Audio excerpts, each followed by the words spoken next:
Happy Father's Day. Welcome to Far From Eden. Today can be a tough day for a lot of people. And I think I can boil it down to why.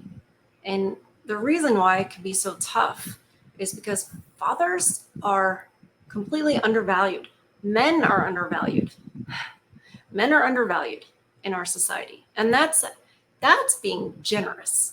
Because I could say men are maligned, men are accused, men are this, that, and the other. But I'm just saying, I'm being as diplomatic as possible. Fathers and the role of fathers is not seen as really that important. Case in point, on Mother's Day, what do we hear so often? Well, I have to be both the mother and the father. You can't.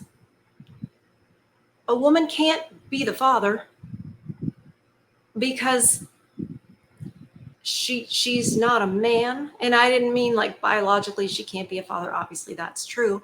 But what I mean is she cannot give to the child the masculine influence the child needs.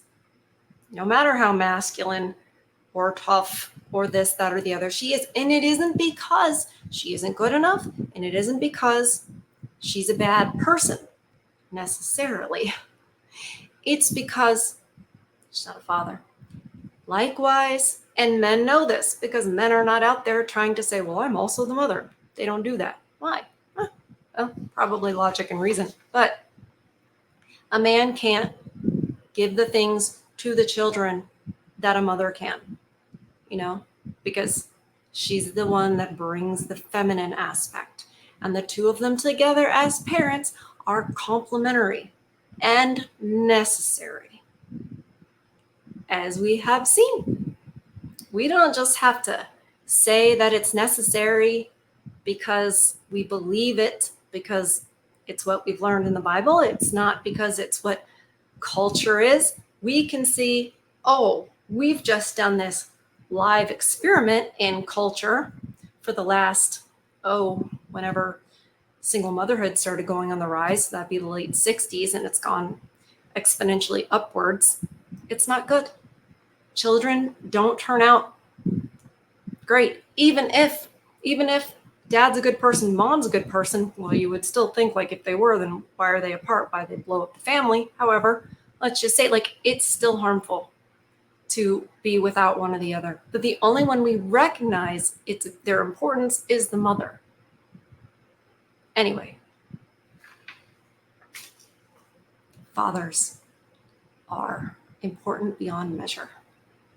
But when feminists scream about wanting to tear down the patriarchy, you can understand why. Of course we don't value fathers. Wouldn't that be a patriarchy? Anyway, Paul Harvey is a national treasure. His work, lives on. And so I still consider his work a national treasure. We've read a couple of his radio broadcasts. We did If I Were Satan, which is chilling because he goes into if he were Satan, what would he do to destroy the United States? Well, it's chilling. You should check it out, whether you check out my video or just go read it. It's good. And the other one was a letter to my grandchildren. And it was about the kind of childhood he wanted them to have. He wanted them to scuff their knees. He wanted this, sort of character building experiences. And it's like, wow. Nowadays, it's like, you got a helmet on for everything. And everything's like, you're basically, the children are bubble wrapped, from physical stuff to, just anything in life. God forbid they have a struggle or a hard thing. Then they might have to, build some character and develop some coping mechanisms. I wonder why, people who are, 21 or 23 are like, I'm still a kid. Mm-hmm. Yeah, you are. So, but if we had the fathers allowed to be fathers, then we wouldn't have as much of that. But so Paul Harvey has one on fathers, and I'm very excited to read it today in honor of Father's Day, in honor of all of you guys.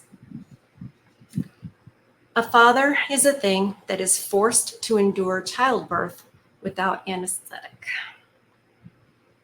A father is a thing that growls when it feels good and laughs loud when it's scared half to death. A father never feels entirely worthy of worship in his child's eyes. He never is quite the hero his daughter thinks, never quite the man his son believes him to be. This worries him sometimes, so he works too hard to try and smooth the rough places in the road for those of his own who will follow him. A father is a thing that gets very angry when school grades aren't as good as he thinks they should be. He scolds his son, although he knows it's the teacher's fault. Fathers grow old faster than other people. And while mothers can cry where it shows, fathers stand there and beam outside and die inside. Fathers have very stout hearts, so they have to be broken sometimes, or no one would know what is inside.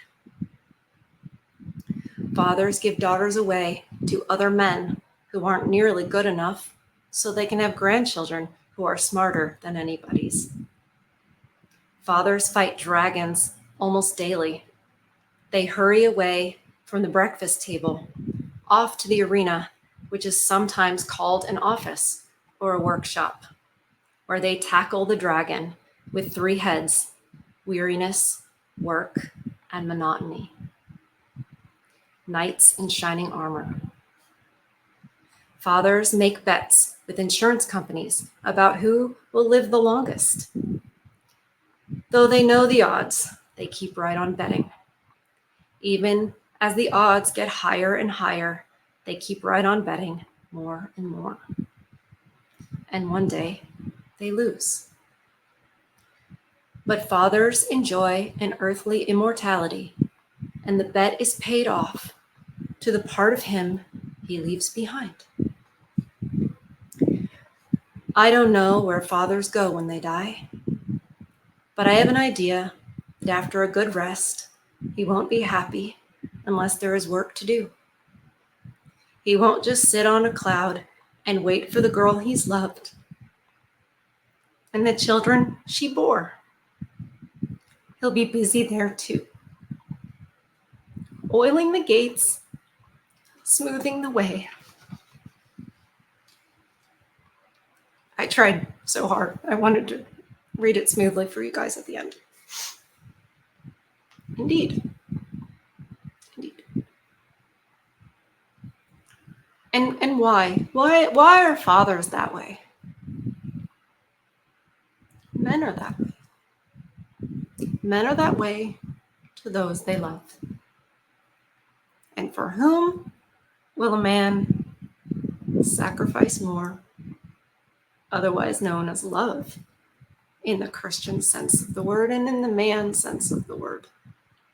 Meant for his children and the woman who bore them, nurtured them, and raised them, and was loyal and faithful to you and to the family. I know that it sounds like a fairy tale. It sounds like dreamland, but it's not. It's not a fairy tale. It's the way it used to be. That's why we read things that Paul Harvey read on the radio not that long ago. This isn't ancient history even. This is not that long ago. This isn't made up. This isn't a fantastical tale. And it isn't a political statement. It's just,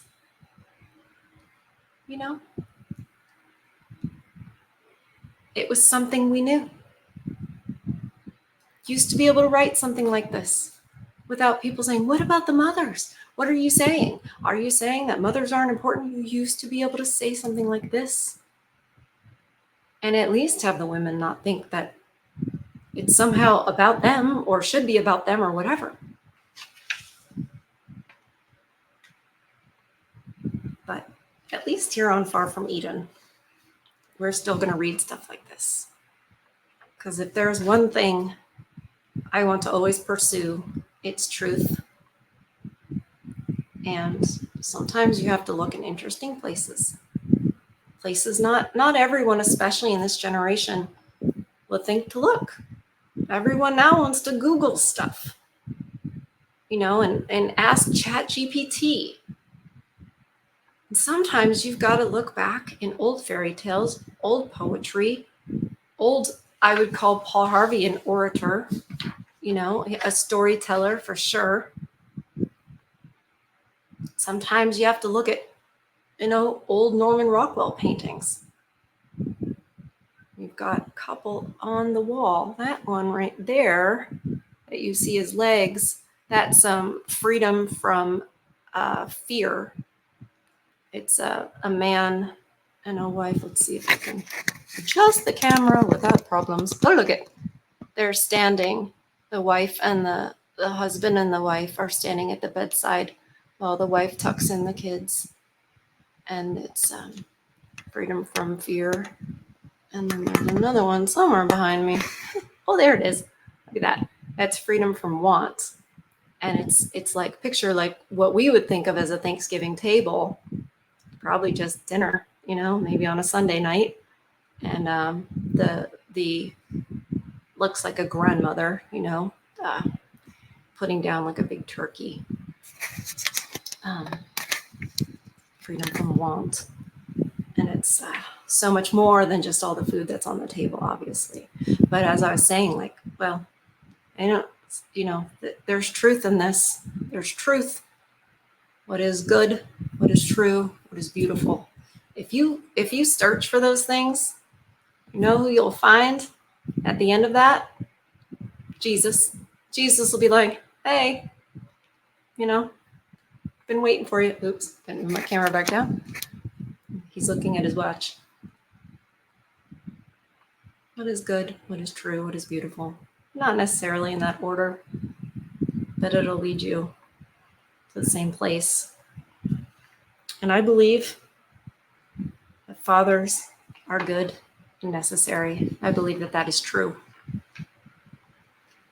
And I believe appreciating them would be beautiful. So, happiest of Father's Day to you. Have a very restful Sunday. I hope that you have found something today to feed your soul, taken care of yourself, and you found some peace. It's very important. Nobody's going to hand it to you. People just want to take it away. But you need to have peace, and you can find it. You can. I love you guys. I'll see you on the next one. Bye.